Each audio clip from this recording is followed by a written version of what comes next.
오늘 유월절 첫 번째 유월절을 지켰다고 하는 이야기를 오늘 말씀을 통해서 우리가 확인할 수 있는데요.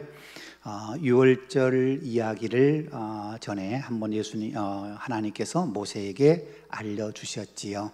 유월절 규례는 이런 것이어서 요약하면은 아비벌이라고 하는 봄 3월 4월 우리 태양력으로 말하면 그때 그 아비벌 10일 그날 양이나 염소를 택해야 된다. 자기 식구에 맞게, 식구가 많으면 2마리를 잡을 수도 있고 식구가 적으면 가까운 이웃과 함께 1마리를 잡을 수 있고 양을 준비해라. 그리고 14일까지 잘 간직하고 14일 해질 때 양을 잡아라. 그리고 그 피를 집 좌우 문설주와 임방에 발라라. 그리고 잡은 그 고기를 14일 밤 불에 구워 무교병과 쓴나물과 함께 먹어야 한다. 그 먹고 남은 것은 아침까지 남겨둬서는 안 되고 혹 남은 것이 있다면 반드시 불에 태워야 한다. 그리고 이것은 이례적 사건으로 끝나지 말고 영원한 규례로 삼아야 된다. 그리고 유월절 이후 한 주간을 무교절로 지켜야 한다. 이렇게 말씀을 하셨어요. 이게 모세에게 들려주신 유월절 규례였어요. 그 유월절 규례에 따라서 오늘 본문의 말씀은 첫 번째 유월절을 지켰다고 하는 걸 말씀하는데, 먼저 모세가 이스라엘 백성들의 장로들을 불러 모아놓고 하나님이 전해주신 말씀을 다시금 이스라엘 백성들에게 알려주지요.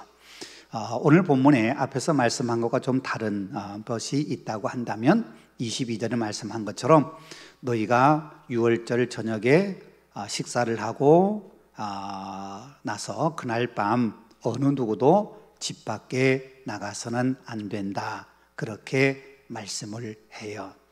왜 문에 나가서는 안 되는가? 그 이유는 분명하지요.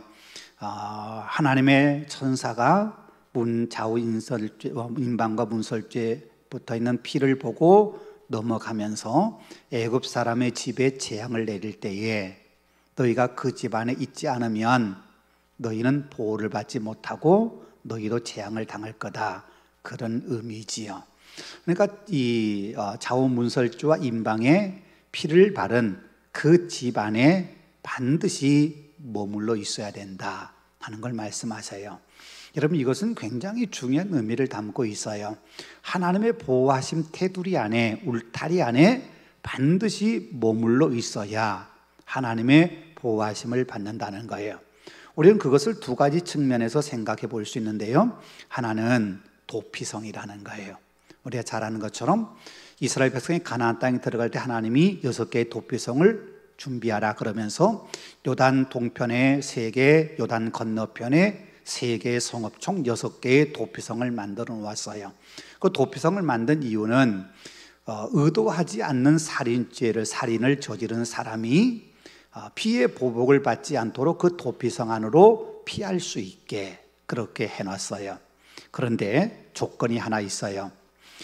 민수기 35장 26절 27절 말씀에요. 그러나 살인자가 어느 때든지 그 피하였던 도피성 지경 밖에 나가면 피를 보복하는 자, 그러니까 살인을 당한 가족이나 억울한 일을 당한 사람이 도피성 지경 밖에서 기다리고 있다. 그 살인자가 도피성 밖에 나와서 그를 만나서 그를 죽인다 할지라도 피 흘린 죄를 찾을 수 없다.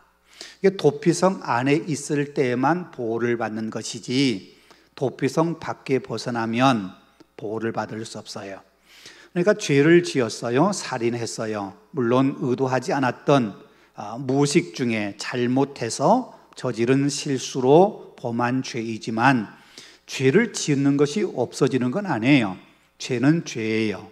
그런데 도피성 안에 들어왔을 때에는 보호를 받지만 도피성을 벗어나는 순간 보호받지 못한다.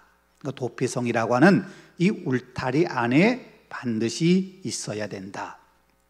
그것을 오늘 우리의 신학적 의미로 해석한다면 그 도피성이 예수 그리스도예요. 로마서 8장 1절 2절 우리 잘 아는 말씀이죠. 그러므로 이제 그리스도 예수 안에 있는 자에게는 결코 정죄함이 없나니 이런 그리스도 예수 안에 있는 생명의 성령의 법이 죄와 사망의 법에서 너를 해방하였습니다. 네. 예수 그리스도 안에 있는 자에게는 정죄함이 없다.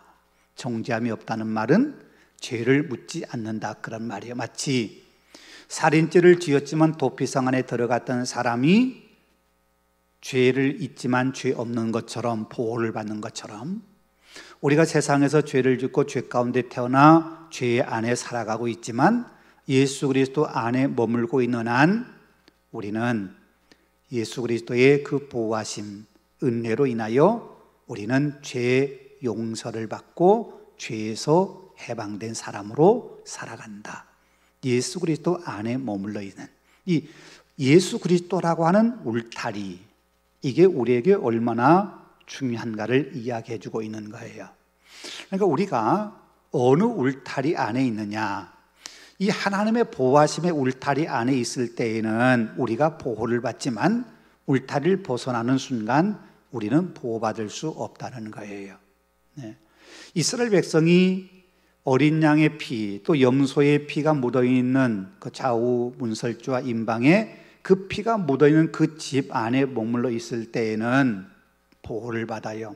죽음의 재앙을 당하지 않아요. 그러나 벗어나면 재앙을 당할 수 있어요. 죽을 수 있다는 거예요. 그러니까 반드시 그 안에 머물러 있어야 된다. 이것은 하나님의 울타리 안에, 더 나아가서 하나님의 공동체, 하나님의 부르심의 거룩한 공동체 안에 우리가 머물러 있다는 것이 얼마나 소중한 건지 하는 걸 우리에게 생각하게 만들어주는 거예요. 믿음의 삶의 공동체에서 함께 서로 격려하고 힘들 때 서로 위로하고 서로 넘어지려 할 때 붙들어주기도 하고, 이런 믿음의 공동체 안에 살아가는 거, 이게 우리에게 굉장히 중요하다고 하는 사실을 우리에게 가르쳐준 말씀이기도 해요. 그리고 유월절 첫 번째 유월절을 지켰는 오늘 말씀 마지막 28절에 보면 말씀을 전해준 대로 행했다. 유월절을 지켰다는 얘기예요. 유월절을 어떻게 지켰느냐 하는 것은 명확하게 기록되지 않고 말씀대로 행했다고 하는 것을 보면 앞에 규례를 제정해 주신 대로 하나도 흐트럼 없이 그 말씀 그대로 다 지켰다 하는 걸 이야기하는데, 그러면서 오늘 본문은 이어서 덧붙여요. 지난주에 말씀을 나눴던 것과 마찬가지로 이 일을 규례로 삼아 너희와 너희 자손이 영원히 지켜야 될 것이다, 이렇게 말씀을 하셔요.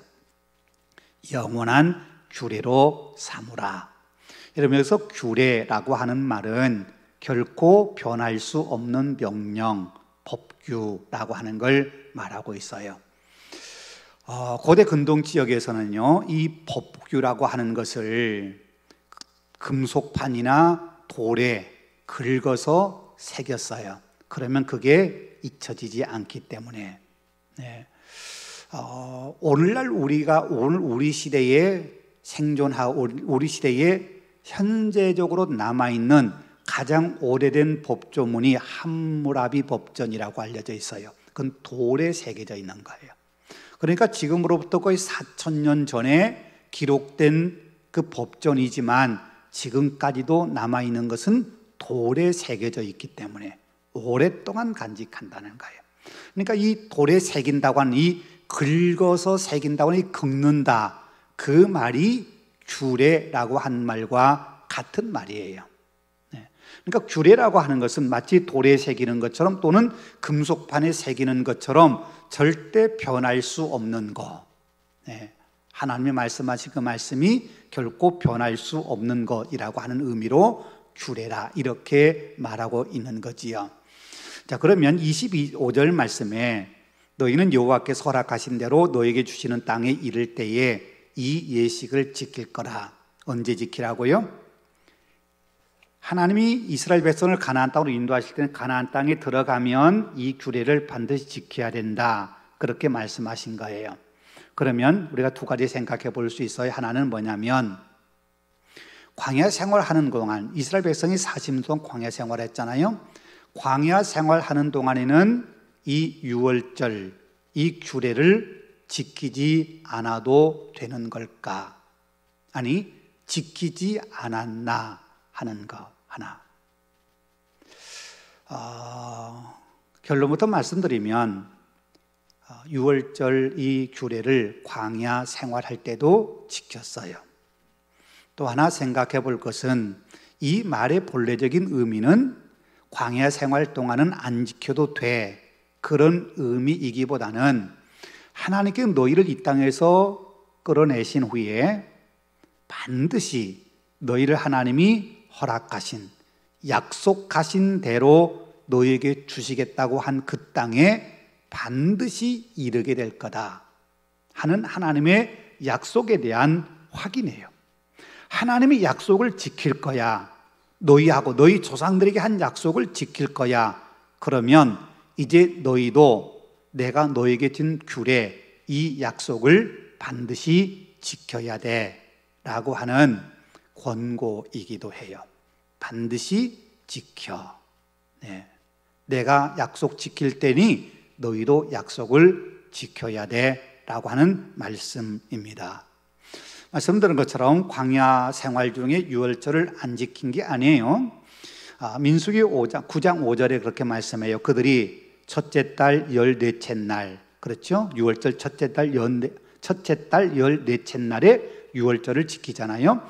그 첫째 달 14째 날 해질 때에 시내 광야에서 유월절을 지켰으되 이스라엘 자손의 여호와께서 모세에게 명령하신 것을 다 따라 행하였더라. 그 규례를 정확하게 지켜서 행했어요. 이 시내 광야에서 지킬 때가 언제냐면 이스라엘 백성이 출애굽하고 난 이후에 딱 1년 되었을 때예요.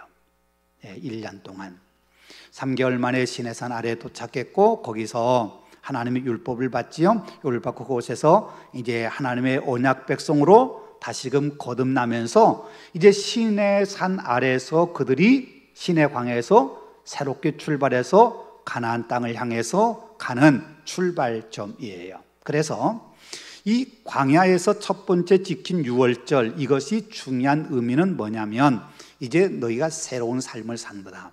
두 가지 의미에서 새로운 삶의 하나는 말씀드린 것처럼 시내산 안에서 그들은 하나님과 언약을 맺었어요. 이제는 언약 백성이에요. 물론 이스라엘과 하나님의 언약을 맺으셨죠. 아브라함과도 맺으셨어요. 창세기 15장에 타는 불꽃을 통해서 쪼개놓은 짐승 사이에 횃불이 지나가는 그 광경을 통해서 하나님과 아브라함 사이에 언약을 맺으셨어요. 물론 그전에도 노아와 무지개를 통해 언약을 맺기도 하시고요, 수없이 많이 여러 번에 걸쳐서 이스라엘 조상들과 언약을 맺으셨지만 현존하는 이스라엘 백성들 이 세대에 하나님이 맺으신 언약은 시내산 언약이에요. 이제 언약을 확인했어요. 언약 백성이라는 확인을 받았어요. 그리고 언약 백성으로서 언약 백성이 된 다음에 이제 첫 출발을 하는 거예요. 그게 시내산에서 출발하는 거죠. 그래서 첫 출발하기 바로 전에 마치 1년 전 오늘 본문에 나오는 이 내용처럼 애굽에 종되었을 때 유월절 규례를 지키고 그리고 그날 밤에 10번째 재앙이 내려지면서 바로가 이스라엘 백성을 쫓아내듯이 해방시켜서 이제는 애굽의 노예가 아닌 하나님의 백성으로 새로운 삶을 시작하게 된 것처럼 광야 생활을 시작하고 1년 되었을 때 하나님과 언약을 맺고 언약 백성으로서 이제는 새로운 출발을 하게 된다는 거예요. 그런 의미에서 이 유월절은 새로운 출발, 새로운 시작. 우리가 유월절 규례에 대한 말씀을 나눌 때 그 얘기했지요. 왜 그 유월절이 있는 달을 아빕월이라고 이름을 붙였나? 그 이유는 새롭다고 하는 의미, 새로운 시작을 나타낸다는 거예요. 말씀드린 것처럼 아빕이라고 하는 말은 아비브, 봄을 뜻해 새싹, 어린 새싹을 말하는 거예요. 그러니까 어린 새싹이 새로운 생명을 움튼 것처럼 새로운 시작을 말할 때 이 아빕이라고 하는 이것을 의미하는데, 그래서 아비월, 이렇게 정했고, 그래서 이 유월절은 새로운 시작을 말하는 거다. 그렇다면 이제 언약 백성이 되어서 새로운 출발을 하면서 그들이 가나안을 향해서 새롭게 나가는 이 첫 출발에 앞서 유월절을 지켰다고 하는 것은 지극히 당연한 하나의 과정이라 이야기할 수 있어요. 또 하나, 이 민수기 9장에 여기까지 말씀해서 우리가 민수기 말씀 읽다 보면 앞에 1장부터 시작해서 보면 아주 좀 지난하게 좀 힘들게 읽을 수밖에 없는 수없이 많은 이름들과 부족들 이런 이야기들, 족보 이야기가 참 많이 나와요. 이건 뭐냐면 왜 그렇게 길게 족보 이야기를 썼느냐 그렇게 묻는다면 이제 이스라엘은 새로운 조직이 되었다, 그걸 말하는 거예요. 바꿔 말하면 이제는 마치 하나님의 군대가 되어서 질서 정연하게, 그래서 시내산을 출발할 때 우리가 잘 아는 것처럼 낮에는 구름기둥, 밤에는 굴기둥이 인도해 가잖아요. 그 불기둥과 구름기둥이 어디에가 중심이냐면 성막, 그리고 성막 가운데서도 그 해막, 성막 한가운데 지성소, 그게 하나님의 임재를 상징하는 시은소라고 하는 언약궤 뚜껑이 있잖아요. 거기가 출발이에요. 거기가 중심이에요.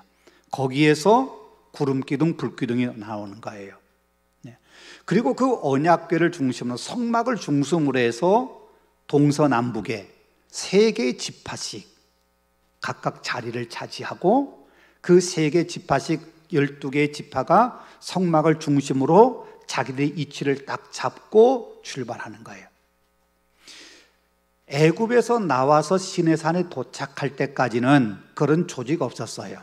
그냥 쉽게 우리가 하는 말로 오합지졸, 그냥 있는 대로 그냥 자기들 가족끼리 그냥 이렇게 갔는데, 이제 시내산을 출발할 때는 그렇지 않아서 지파별로 딱 정리해서 갔어요. 이게 하나님의 군대로 새롭게 조직된 이스라엘 백성들의 모습을 이야기하고 있는 거지요.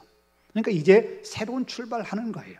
그래서 언약 백성이 되고 새로운 하나님의 군대가 되어서 출발하는 것, 그래서 그 출발에 앞서 유월절을 지켰다, 이렇게 기록하고 있는 거예요. 그 다음에 유월절에 이야기가 나오는 것이 가나안 땅에 들어가서예요. 약속의 땅 가나안에 들어가서 첫 번째 유월절을 지켰어요. 그게 여호수아 5장 10절에 나오는데요. 또 이스라엘 자손이 길갈에 진쳤고 그달 14일 저녁에는 여리고 평지에서 유월절을 지켰으며 유월절 이튿날에 그 땅의 소산을 먹되 그날에는 무교병과 볶은 곡식을 먹었더라. 여러분, 여기서도 아주 중요한 의미로 유월절을 지켰다고 하는 것에 그 깊은 내막이 있는 거예요. 가나안 땅에 들어왔어요. 가나안 땅에 들어왔다고 가나안 땅이 내 것이 아니에요. 이제부터는 본격적으로 가나안 땅을 내 것으로 만들어야 돼요. 그래서 가나안 땅 정복을 위한 전쟁을 해야 돼요. 첫 번째 점령지가 어디예요? 여리고예요. 여리고를 점령하기 앞서 첫 번째 점령할 땅에 들어가기 전에 그들은 할례를 행하고 그 다음에 유월절을 지켜요. 그러니까 유월절 지킨다고 하는 것은 이제 그들이 새로운 삶을 시작하는 거예요. 이제 약속의 땅에서 약속의 땅을 내 것으로 만드는 새로운 삶, 약속의 땅에서의 삶을 시작한다는 의미예요. 그다음에 또 하나 있죠. 오늘 여기서 여호수아 5장 10절에 말씀한 것처럼 유월절 이튿날 그 땅의 소산물을 먹었다. 지금까지는 만나 메추라기 하나님이 주신 걸 먹었어요. 이제는 그 땅 백성이 된 거예요. 그 땅의 소산물을 먹었다고 하는 것은 그 땅의 백성이 되었다는 거예요. 그러니까 이제는 가나안 땅에 거주하는, 하나님이 약속하신 그 땅에 거주하는 그 땅의 백성이 되었다고 하는 걸 의미하면서 이제는 그 땅 백성으로서의 새로운 삶을 시작하는 의미에서 여리고 평지에서 유월절을 지켰다, 이렇게 기록하고 있는 거지요. 유월절의 또 다른 중요성이에요. 그건 뭐냐면 오늘 본문이 이야기한 것처럼 너희 후손들을 위한 교훈이다. 이건 굉장히 중요한 말씀이에요. 우리 26절, 27절 말씀 우리 한번 같이 읽어보겠습니다. 이후에 너희 자녀가 묻기를 이 예식이 무엇이냐 하거든 너희는 이르기를 이는 여호와의 유월절 제사라. 여호와께서 애굽 사람에게 재앙을 내리실 때에 애굽에 있는 이스라엘 자손의 집을 넘으사 우리 집을 구원하셨느니라 하라. 예. 그러니까 이 유월절을 영원한 규례로 지키라고 그랬잖아요. 그럴 때 후손들이 이게 왜 우리가 이렇게 지켜야 됩니까? 라고 묻는다면 분명하게 이야기를 해줘라. 후손들을 위해서. 저번에 말씀드렸던 것처럼 이스라엘 백성으로서의 정체성을 잃어버리지 않았던 가장 중요한 이유 가운데 하나는 유월절을 지킨다는 거예요. 지금까지도요. 지금까지도. 이건 조금 이따 다시 한번 말씀을 드리겠습니다. 지금도 유월절은 계속 지키고 있어요. 그 유월절 식사를 세데르라고 그렇게 부르는데 올해 2024년 유월절 시작은 4월 22일이었어요. 그날이 보름, 그러니까 음력으로 14일 저녁이 되는 거예요. 여러분 지금 미국 대학가에서 반전 시위가 일어나고 있는 건 뉴스를 통해 들으셨지요. 이스라엘이 팔레스타인과의 전쟁 속히 멈춰라 하는 반전 시위를 일으키고 있고 일부에서는 팔레스타인 편을 들어 시위를 벌이고 일부에서는 이스라엘 편을 들어 시위를 벌이면서 시위가 굉장히 격화되는 양상으로 가고 있어요. 이것이 두려웠던 미국 당국에서는요 4월 22일 이 유월절을 굉장히 경계하며 두려워했어요. 왜냐하면 이 유월절 식사를 통해서 유대주의, 유대인들 편에 서서 유대인들을 옹호하려고 하는 움직임들이 일어나지 않을까 굉장히 두려워했다고 그래요. 미국의 정부가. 물론 거기에 대해서 특별한 어떤 이렇게 불상사나 이런 사고가 일어나지 않았지만은 오늘날에도 유대인들, 미국에 사는 유대인들조차도 이 유월절 만찬 세데르라고 하는 이 유월절 만찬을 지금도 먹고 있다는 거예요. 물론 시대가 변하면서 옛날과 오늘 시대의 유월절 만찬이 세데르라고 하는 예식을 행하는 방법이 좀 다를 수는 있지만 이건 몇 가지 우리가 좀 깊이 생각해 볼 문제가 있는 거예요. 그래서 한번 생각해 보겠습니다. 현대 유월절 식사 과정, 세데르라고 하는 유월절 식사 과정은 이렇게 되어 있어요. 먼저 히메츠라고 하는 누룩을 집안에 없애는 청소를 해요. 그 청소가 아비벌이라고 하는 아비벌, 유월절이 아비벌 14일 저녁부터 시작되잖아요. 그러니까 그날 정오까지, 낮에까지 집안을 청소하면서 집안에 누룩이 하나도 없도록 다 청소를 하는 거예요. 유월절 규정에서 누룩이 보이지 않도록 다 집안에 없애야 된다고 하는 규정이 있었던 것처럼 그것처럼 집안의 누룩을 다 없애는 청소를 가장 먼저 해요.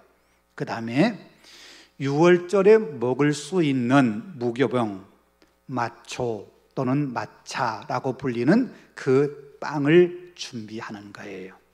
이 빵은 반드시 경건한 성인 남성이 만들어야 된다고 그래요. 여기 그림에 나와 있는 이 사진이 마초라고 하는 유월절에 먹는 빵이에요. 마치 우리로 말하면 크래크처럼 거의 좀 큰 크래크처럼 지난번 말씀드린 것처럼 이건 칼로 잘 썰어지지 않고 손으로 잘라야 잘라질 수 있는 그런 무교병이에요. 누룩이 들어가지 않는 이 무교병을 만들고 물론 요즘 집에서 만드는 경우도 있지만 집에서 만들지 못하니까 밖에서 사오는 경우도 있어요. 사올 때는 반드시 유월절 무교병을 만드는 법에 따라서 규례에 따라서 만들었다고 하는 걸 인정받는 것만이 유월절 무교병으로 인정을 받아요. 그래서 여기 보면은요, 이스라엘 백성들이 먹는 음식을 코셔라고 그래요. 그러니까 그 피가 들어간다거나 이런 것들을 다 제거한 이스라엘 백성들이 먹는 음식을 코셔라고 하는데 제일 위에 오른쪽에 있는 유라고 써져 있는 그것이 코셔라고 하는 것의 그 일반적인 코셔라고 하는 표시예요.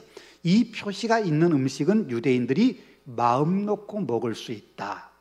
이제 그것이 절기별로 있는데 맨 마지막에 있는 맨 오른쪽 끝에 있는 피가 함께 섞여 있는 이것이 유월절 코셔예요.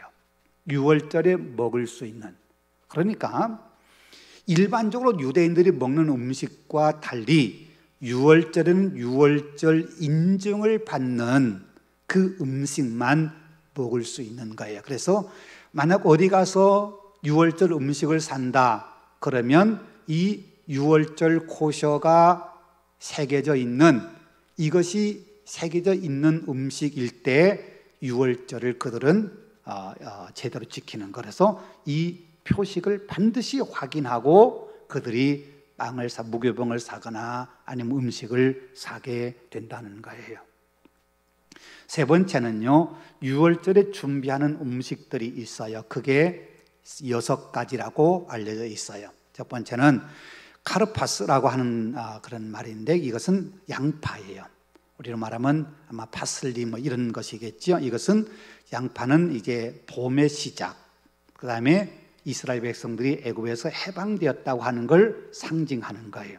그 다음에 하로셋이라고 부르고 차로셋이라고 부르기도 하는데 이건 혼합된 견과류를 혼합해 놓은 거예요. 이것은 이스라엘 백성이 애굽에서 벽돌을 만들었잖아요. 벽돌을 만들 때 흙이나 집을 막 이렇게 섞어서 만들었던 그것처럼 견과를 섞어 만들면서 우리 조상들이 애굽에서 이렇게 벽돌을 굽는 노예 생활로 힘들게 살았다고 하는 그것을 기억하기 위해서예요. 그 다음에 하로르라고 하는 이것은 쓴 게 쓴 나물 그거지요. 애굽에서 겪었던 고난과 괴로움을 상징하기 위해서 이걸 준비를 하고요. 그 다음에 체로와라고 하는 건데 이건 양의 정강이 뼈예요. 이것은 유월절 어린 양을 상징하면서 준비하는 거예요. 그 다음에 하체레라고 하는 건데 이것도 쓴 나물이에요. 근데 뭐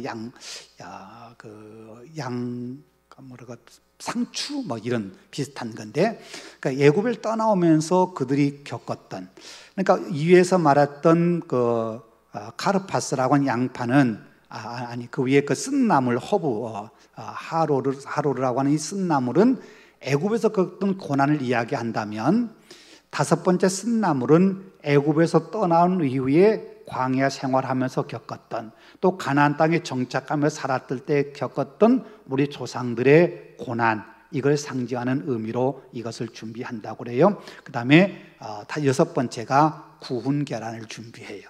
이건 앞으로 우리 유대인들이 번성하고 미래가 화창하게 열릴 것을 기원하고 상징하는 의미로 구운 계란을 준비해요. 그래서 이런 쟁반에 담아요.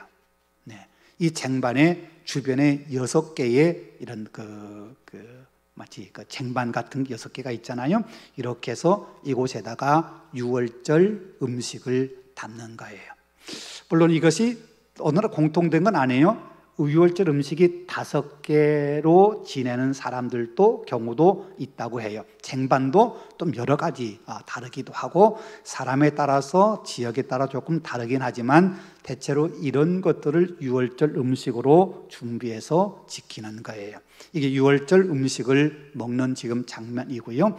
또 그것만이 아니라 시편이 들어있는 성경, 찬송가나 유월절 노래가 들어있는 유월절 노래집, 포도주와 포도주 잔, 그 다음에 촛대, 꽃과 꽃병, 손을 씻을 물과 물잔, 그 다음에 어린이들이 출애굽의 상황을 그릴 수 있는 그림책, 그리고 그 그림을 그릴 수 있는 크레파스, 이런 것들을 준비해요.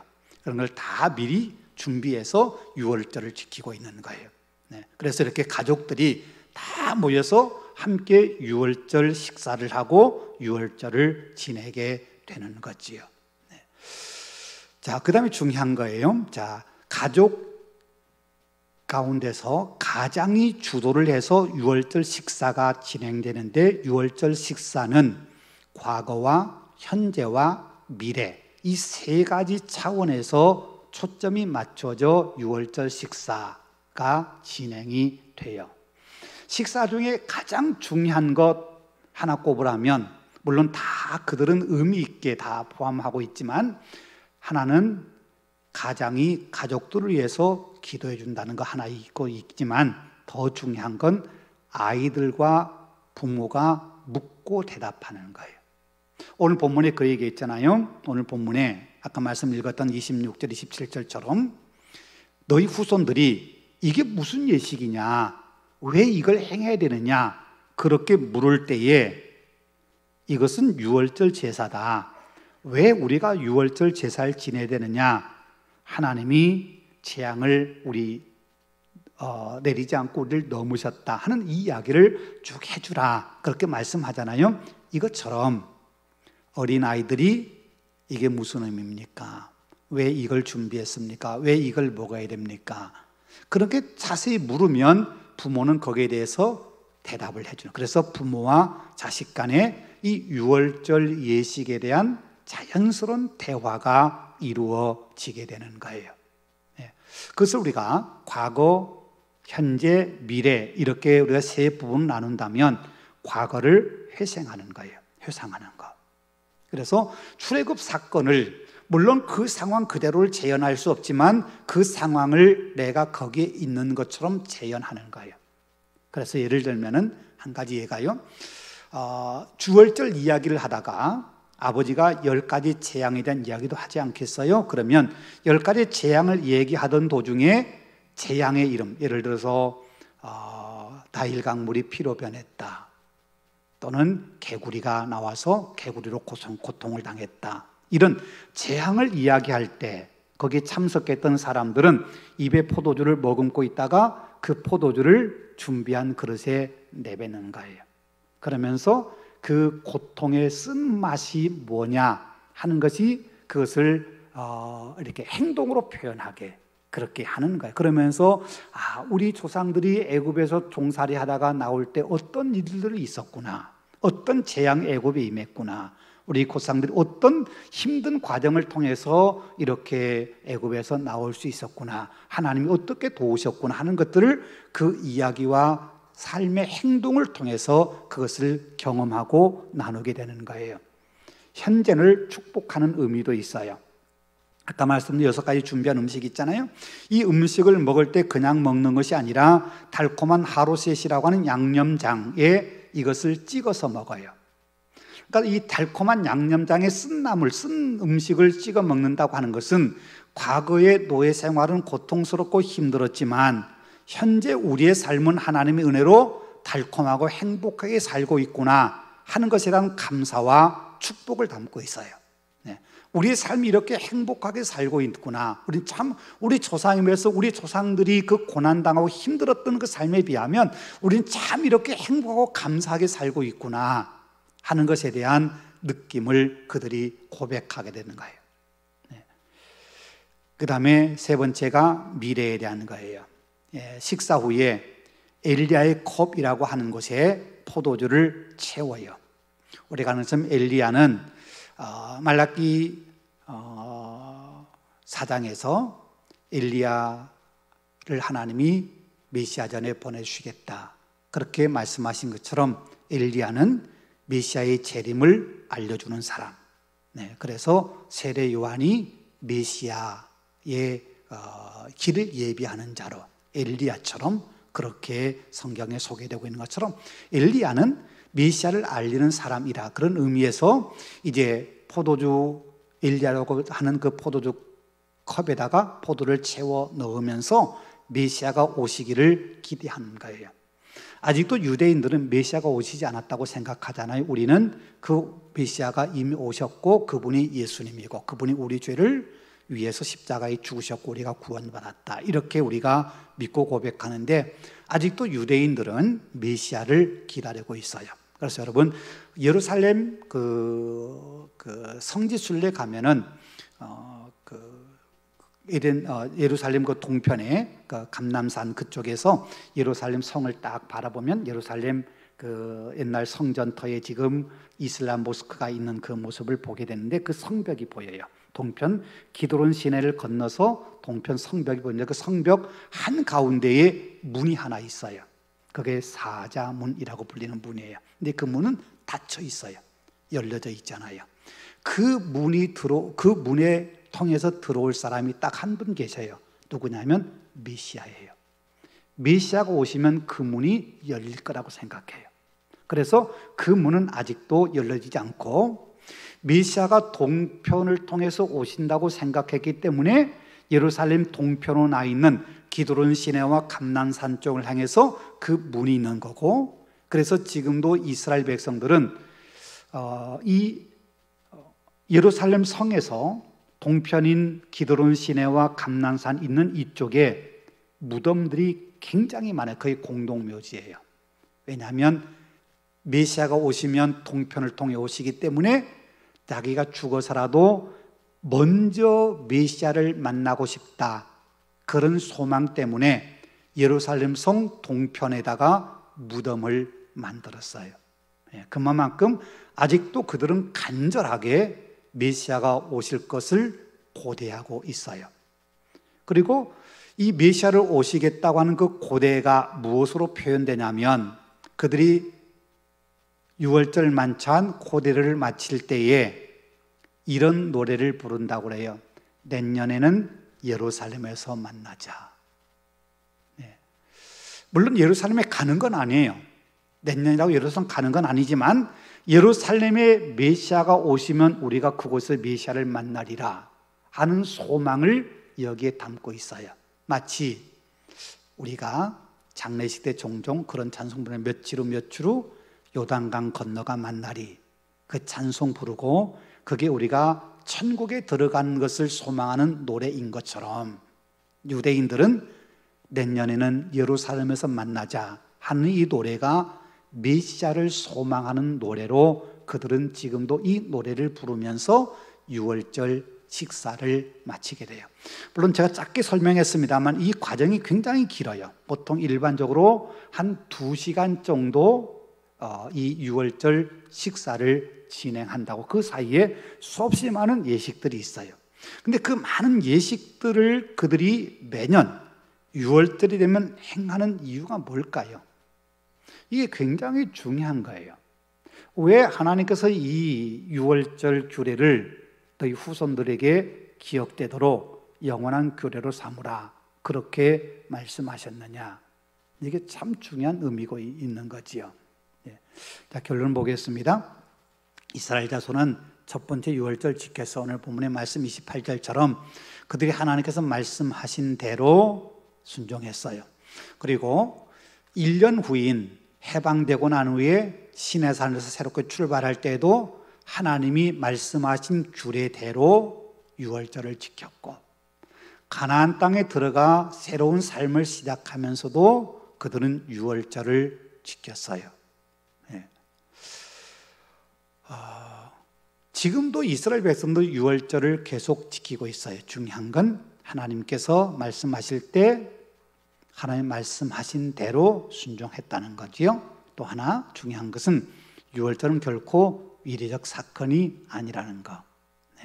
계속 반복된 규례를 위해서 유대인들은 자기 조상들, 그들의 삶, 그들이 고난당했던 것뿐만 아니라 그 고난당한 우리 조상들을 그 애굽의 노예에서, 그 고통에서 건져내신 하나님, 하나님이 하신 일들, 여기에 대한 이야기를 계속 반복해 하면서 결코 잊을 수 없는 사건을 만드는 거예요. 그래서 저는 말씀드렸던 것처럼 이스라엘 백성들이요, 고국을 떠나서 세계 어느 곳에 흩어져 있든지 그들이 우리가 유대인이라고 하는 그 정체성을 잃어버리지 않는 이유 가운데 하나는 이런 유월절 예식과 같은 이것이 있기 때문이에요. 여러분 그렇잖아요. 우리나라에서 한때 미국으로 이민을 많이 갔잖아요. 이민 간 지금 2세대, 3세대들이 지금 미국에 살고 있는데 지난주에도 우리 미국에 있는 한인교회 목사님 우리 교회 오셨지만 함께 지난 해도 그런 말씀 나눴고 올해 이번 그 말씀 나눴는데, 이제 한인교회는 젊은이들이 없대요. 한국교회 이상으로. 왜냐하면 2세대, 3세대 미국 땅에서 태어난 아이들은 이제 한국 한인교회 안 와요. 미국 현지인교회 가는 거예요. 이제 미국인이 되어버린 거예요. 한국말을 모르는 2세대, 3세대가 많고요. 이제 내가 한국인이라고 하는 의식조차 사라져가는 사람들이 너무 많다는 거예요. 불과 100년 이민 역사가 불과 100년 조금 넘었는데 100년 넘는 사이에 한국인의 정체성을 잃어버린 경우가 거의 대부분이라는 거예요. 그래서 이제 지금 있는 이 노년 세대가 지나고 나면 한인교회는 거의 없어질 거라는 얘기를 해요. 그만큼 한인들이 한이라는 의식 자체, 물론 한인교회에 나와야만 한국인이라는 자부심이 있다 이렇게 말할 수는 없지만은 그만큼 심각하게 한인들이 자기 정체성을 잃어버리고 살아간다는 거예요. 그런데요, 유대인들은요, 부모 중에 한 사람만 유대인이라고 하더라도 이 유월절 식사는 거의 해요.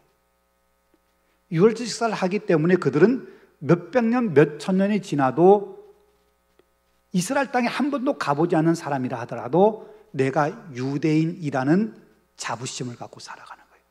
자기 정체성을 잃어버리지 않아요. 왜요? 이런 예식들이 계속 반복되기 때문에.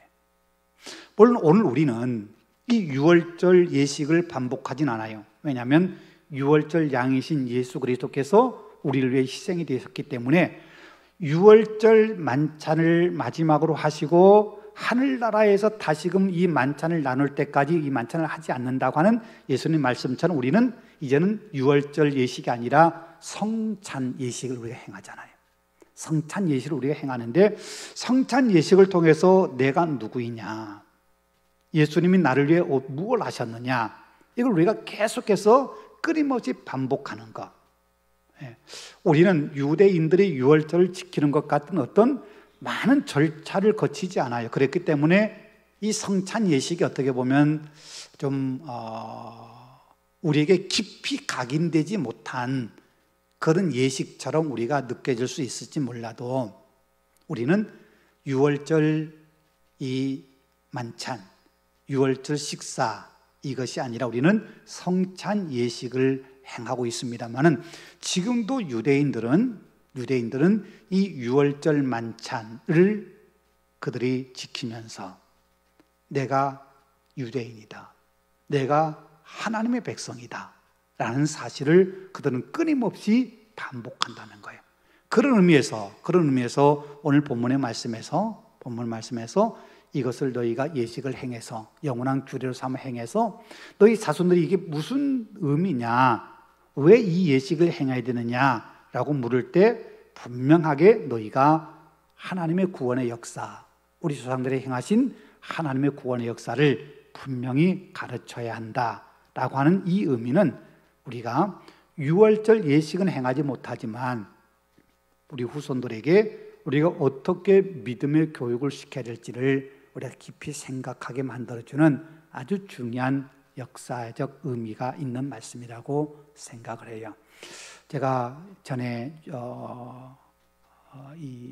이스라엘 가서 한 달 동안 살고 오면서 참 많이 부러웠던 것 가운데 하나가 뭐냐면, 거기 초등학생부터요, 어떤 한 달에 한 번씩 꼭 애들이 도시락을 싸가지고 야외 소풍을 가요.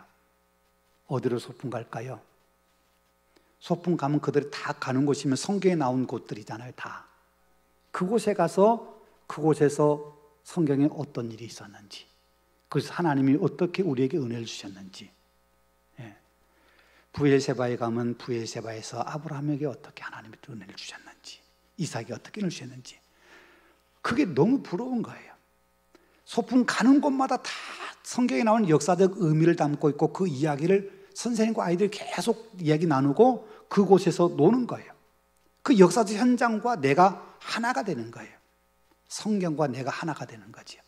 그게 참 너무 부럽더라고요. 우리는 너무 먼 곳에 살고 있지만은, 그런 반복된 역사의 어떤 그 이야기들 속에서 유대인들은 민족의 정체성, 신앙의 정체성을 잃어버리지 않고 살고 있다는 것, 이게 우리가 참 많이 우리 안에 품고 있어야 될 안타까움이면서 정말 중요한 거다 하는 사실을 우리가 잊어버리지 않고요. 우리도 우리와 우리 후손들에게 정말 하나님 우리에게 행하신 일을 계속 반복한다고 하는 것이 얼마나 중요한지를 우리가 다시 한번 생각해 보면 좋겠다, 이런 생각이 듭니다. 유월절, 참 중요한 유대인을 유대인 되게 만드는 그 예식이 유월절 예식이라는 사실을 우리 다시 한번 생각해 보면 좋겠습니다.